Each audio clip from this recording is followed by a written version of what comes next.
Isso tem muita ligação com a graça comum, né? Exato. Claro.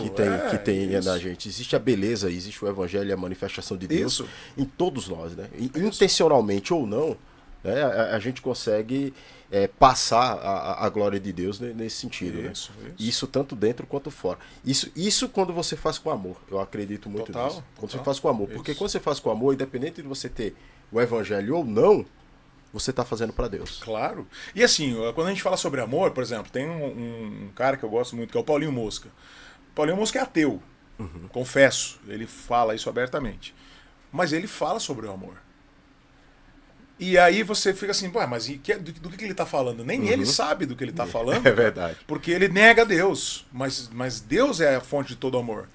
Mas Deus está ali. Deus está ali. A manifestação O que tá ali. falta para Isso esse cara, às vezes, é uma revelação. É um tijolinho, é a última peça É o quebra-cabeça. Espírito Santo chegar ali e fazer pim. Cara, e é às vezes isso vai se dar numa relação com uma pessoa, isso vai se dar no momento, ou talvez, eu não sei, talvez nunca vai acontecer, não sei. Mas a questão é que se ele fala de amor. Aqui. É um assunto que é difícil polemizar. Eu ia falar, ou ele é daqueles que vai chegar lá e vai dizer assim, né?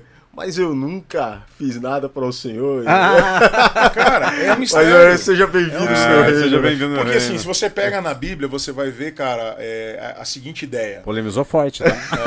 Você vai ver a Bíblia dizendo o seguinte, olha, se você cumpre a lei no seu coração, você cumpre a lei no seu coração. Ninguém precisa te dizer o que você precisa fazer. E isso é um mistério, cara.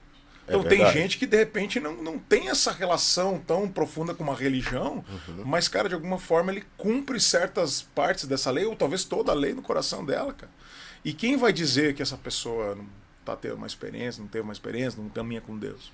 Tem um relato de Gandhi, cara, bem interessante, que ele foi na igreja, ele pegou a Bíblia, ele leu e ele foi à igreja.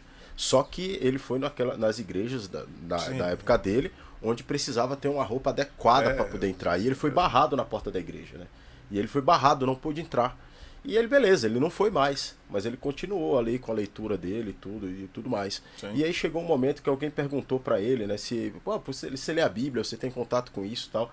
Então mas você não vai à igreja, né? Como que é essa relação? Ele falou, cara, ele disse, eu aceito o Cristo da Bíblia, mas eu não aceito o Cristo da igreja. Sim, então sim. muitas vezes tem essa relação, né? As pessoas não total. vão porque elas não se sentem bem-vindas. E não se sentem, elas não são bem-vindas em muitos templos religiosos.